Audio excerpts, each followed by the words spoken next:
तो हेलो दोस्तों, आज की इस वीडियो के अंदर हम बात करने वाले हैं वायरल इन्फेक्शन के बारे में। एक्चुअल में वायरल इन्फेक्शन क्या होता है, क्या-क्या इसके कॉजेज़ होते हैं, ये किस तरह से फैलता है और बॉडी को कैसे अफेक्ट करता है, ये सारी चीज़ें समझेंगे।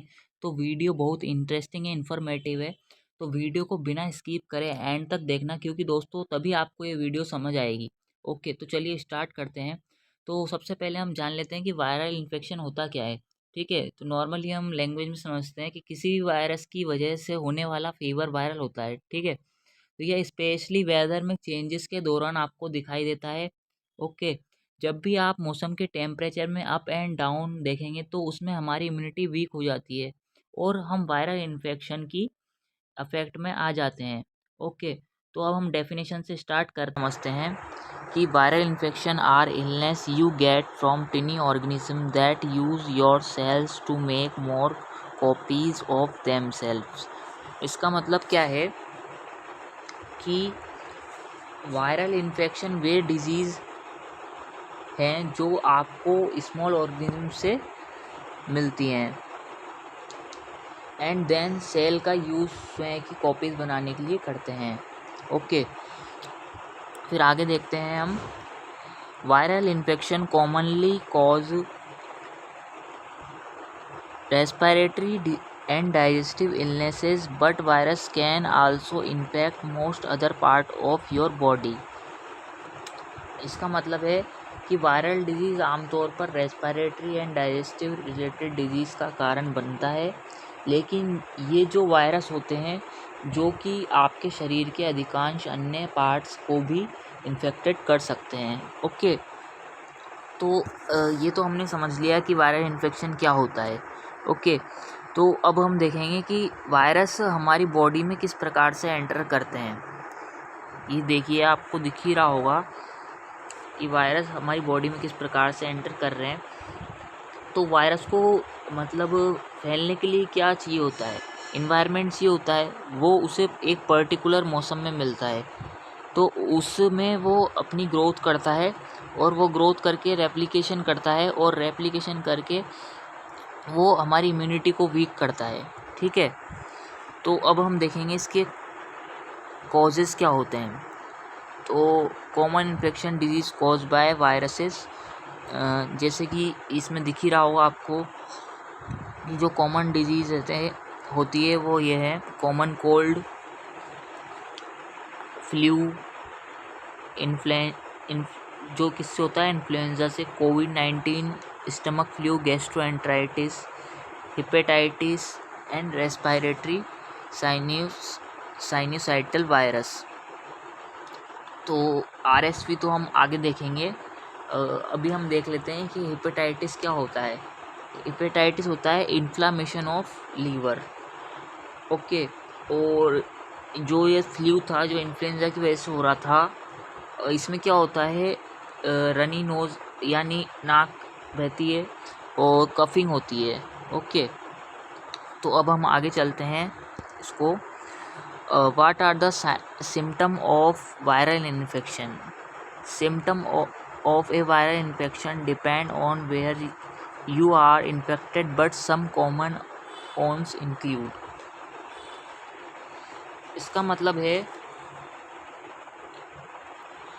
कि वायरल इन्फेक्शन के लक्षण इस बात पर निर्भर करते हैं कि आप कहाँ से इन्फेक्टेड हुए हैं। ओके, अब देखते हैं जैसे आरएसवी के पहले आप ये सिम्टम्स देख लो। Runny nose, okay, decrease in appetite, भूख कम लगती है, कफिंग होती है, स्नीजिंग, छींकें आती है, फीवर एंड वीजिंग। ओके, अब हम देखते हैं फ्लू में क्या होता है। Fever, head and body ache, fever बुखार आता है और बॉडी और सर में दर्द होता है।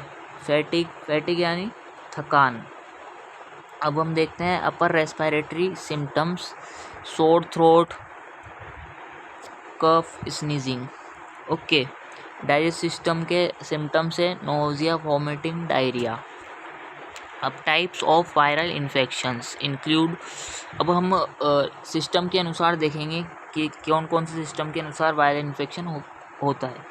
तो सबसे पहला सिस्टम है रेस्पिरेटरी इन्फेक्शन, सेकंड है digestive system, and third haemorrhagic viral haemorrhagic fevers, and fourth से हो सकता है जैसे सेक्सुअली ट्रांसमिटेड इन्फेक्शन से, और एक्जेंथोमेटस, न्यूरोलॉजिकल इन्फेक्शन, कंजेनाइटल इन्फेक्शन। ये सब चीज़ें हम आगे देखेंगे अभी।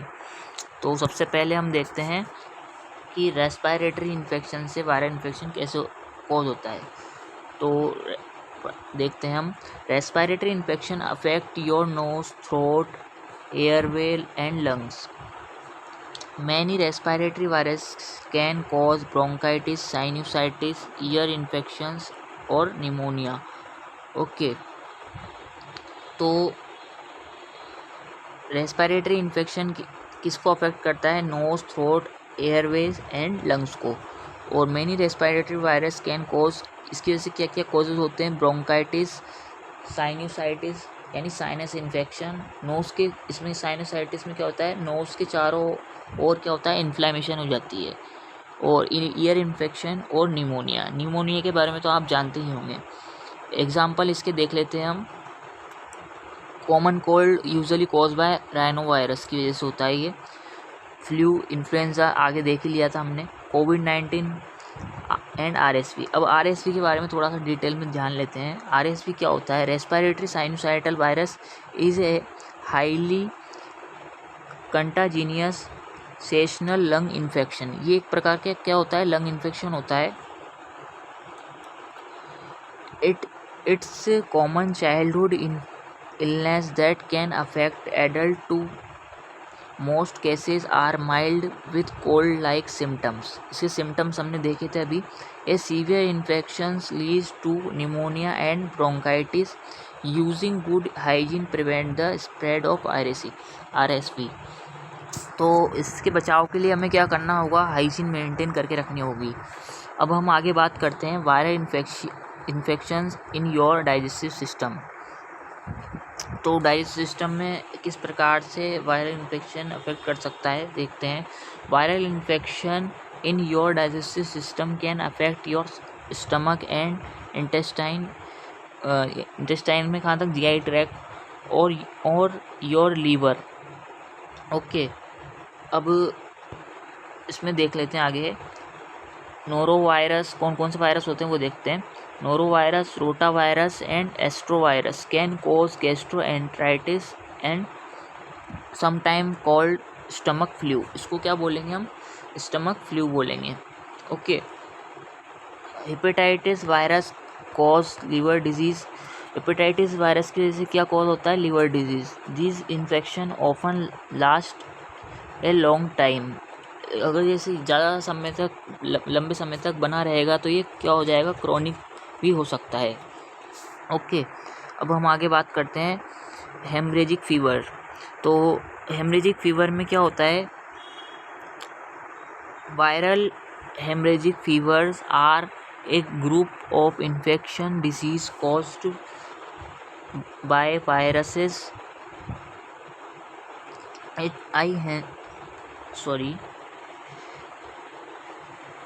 These infections can damage the blood vessel and cause dangerous bleeding in organs throughout the body. तो किसकी वजह से होता है ये? वायरसेस की वजह से होता है। इसकी वजह से क्या होता है कि इस इन्फेक्शन की वजह से blood vessel and dangerous bleeding हो सकती है। ओके, हेमरेजिक ब्लीडिंग जैसे कि डेंगू में होता है। इसमें प्लेटलेट्स भी कम हो जाती है। और येलो फीवर में इंटरनल ऑर्गन की ब्लीडिंग होती है। ओके, अब येलो फीवर का थोड़ा सा जान लेते हैं हम। डेंगू को तो आप जानते ही होंगे। येलो फीवर में ये आई देखो आप, रेडनेस आ जाती है इसमें, ठीक है। एंड माउथ एंड नोज से क्या होती है? ब्लीडिंग। हार्ट में देख ही रहा होगा आपको। स्किन पे जॉइंटिस, पीलिया जैसा वो दिखाई देने लग जाता है आपको, पीले पीले। स्टमक में दिख ही रहा होगा आपको। इसमें वॉमिटिंग, नोजिया इसके कॉजेज हो सकते हैं। एंड अदर आपने देख ही लिए। ओके, अब हम बात करेंगे sexually transmitted viruses. Sexually transmitted disease are mainly spread by sexual contact including oral, anal and vaginal sex. तो sexually transmitted disease mainly spread होती है सेक्सुअल कॉन्टैक्ट से, including oral, anal and vaginal sex से। तो example इसके देखते हैं हम। HIV ह्यूमन इम्यूनोडेफिशिएंसी वायरस, दूसरा है HPV human papilloma virus and genital वार्ट्स, genital herpes and hepatitis. Herpes में क्या होता है, एक तरह से दाने दाने से उड़ जाते हैं जेनिटल एरिया में। अब exanthematous viral infections. Exanthematous viral infection cause rashes that can appear as bumps and और ब्लिस्टर्स ऑन योर स्किन और spot of blood under the skin. इस इन्फेक्शन में क्या होता है कि रैशेज हो जाते हैं, ठीक है, और बम्प्स यानी उभार, ब्लिस्टर यानी दाने दाने से हो जाते हैं स्किन के ऊपर, जैसे कि इसमें आपको दिख ही रहा होगा इस बच्चे में। ओके, तो they can also cause respiratory और अदर सिम्टम्स। इसके अदर सिम्टम्स भी है, तो इसके हम एग्जांपल देख सकते हैं। मीज़ल्स में हो रूबेला, ठीक है, और रोजेला। फिफ्थ डिजीज़, अभी फिफ्थ डिजीज़ क्या होती है? फिफ्थ डिजीज़ इथ्रीमा infection is a childhood condition that appears as a bright red rash on your child's cheeks। जो बच्चे के चिक्स होते हैं उस पर रेड कलर के रैशेस दिखाई देने लग जाते हैं, उसको हम फिफ्थ डिजीज़ के अंदर काउंट करेंगे। ओके, अब न्यूरोलॉजिकल इन्फेक्शंस। न्यूरोलॉजिकल इन्फेक्शन में देख लेते हैं हम। Some viruses attack the cells of your nervous system, your brain and spinal cord. तो ये किसको अफेक्ट करते हैं? ब्रेन और स्पाइनल कॉर्ड को, ठीक है, नर्वस सिस्टम में। And this can cause paralysis, इसकी वजह से पैरालिसिस कॉज होगा, स्वेलिंग होगी किस पे? ब्रेन और इट्स कवरिंग, इंसेफ्लाइटिस और मेनिंजाइटिस। मेनिंजाइटिस यानी inflammation of meninges and other life threatening conditions. Example include है जैसे पोलियो है, रेबीज़ है। ओके, आगे हम बात करते हैं कंजेनाइटल वायरल इन्फेक्शंस की। Congenital viral infection are those you are born with, they pass from a pregnant person to the foetus while developing और ड्यूरिंग बर्थ। इसमें क्या होगा कि कंजेनाइटल वायरल इन्फेक्शन में जो फीटस है उसके दौरान ही ये इन्फेक्शन कॉज होगा, जब मतलब बच्चा पेट में होगा तब से ही।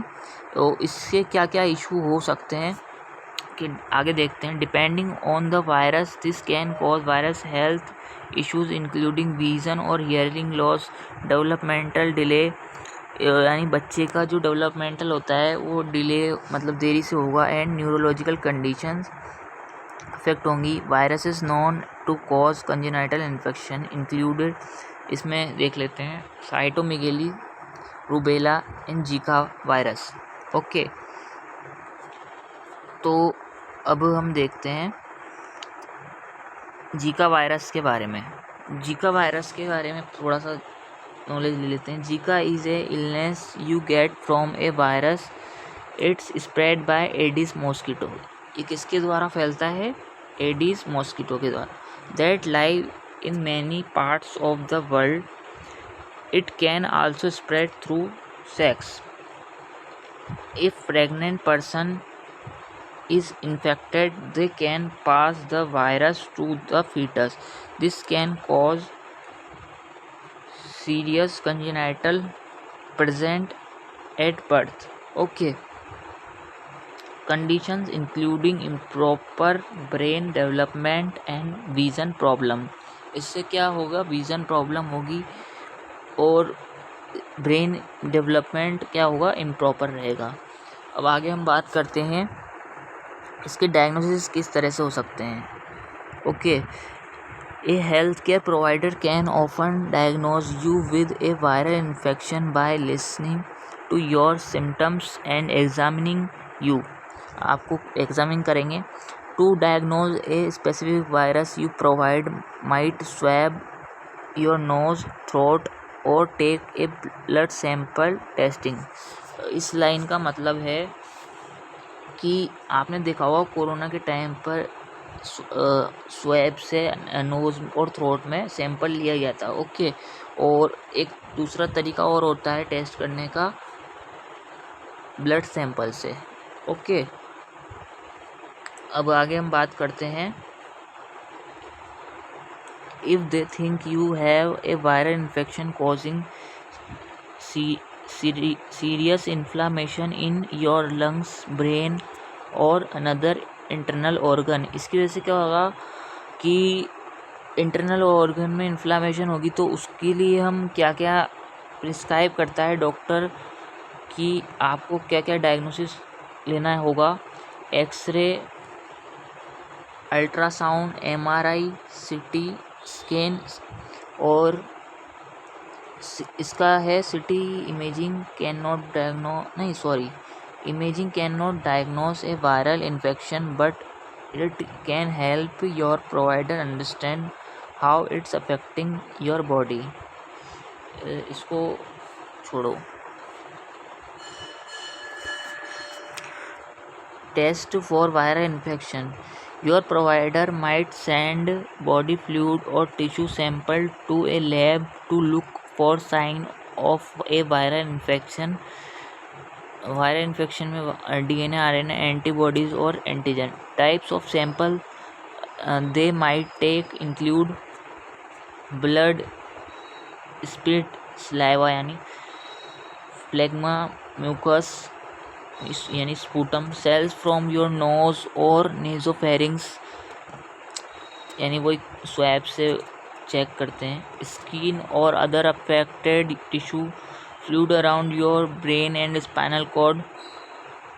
पी यानी यूरिन का टेस्ट होगा। Poop stool test, cells from your cervix, pap smear वो बोलते हैं इसे।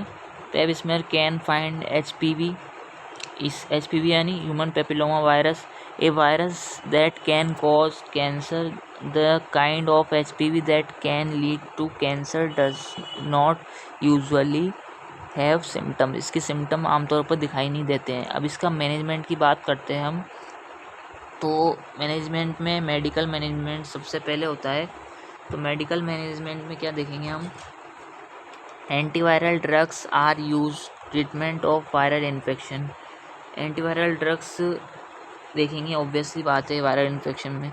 द ड्रग्स यूज्ड, इसकी ड्रग्स देखते हैं कौन कौन सी होती है। एसाइक्लोवीर, फेमिक्लोवीर, इसका ब्रांड नेम है Famvir, and valacyclovir are effective against herpes virus. ये हर्पीस वायरस के अगेंस्ट काम करती है। ऐसा नहीं है कि हर्पीस वायरस की अगेंस्ट ही हो, और भी वायरल इन्फेक्शन में इन्हें दे सकते हैं। अब आगे, including herpes zoster and herpes genitalis. Drugs used for treatment for viral fever are acetaminophen, आइब्रूफेन।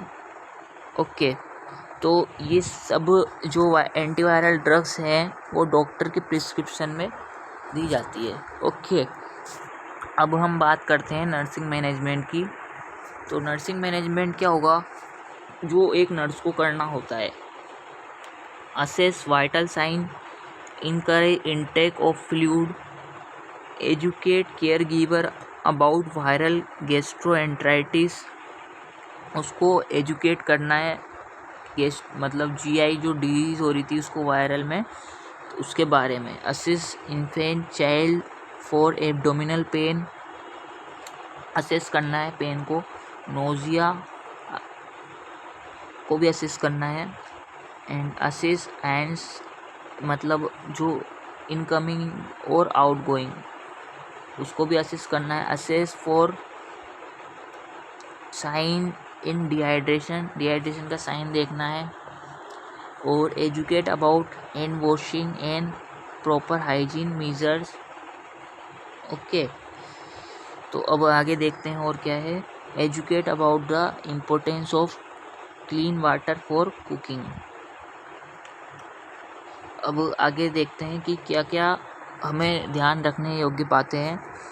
तो other ways to protect yourself and other from viruses include, तो सबसे पहले क्या है कि आपके हाथ क्या है साफ़ होने चाहिए। Wash your hands frequently specially during cold and flu session, यानी ठंडे के मौसम में और जो जिस मौसम में वायरस ज़्यादा ग्रोथ करते हैं उस मौसम में आपको ये बातें ध्यान में रखनी है कि आप अपने हाथ को धो के रखें, ताकि क्या है जैसे कि आप खाना वाना खाते हैं है ना, तो वायरल इन्फेक्शन होने का ज़्यादा खतरा होता है।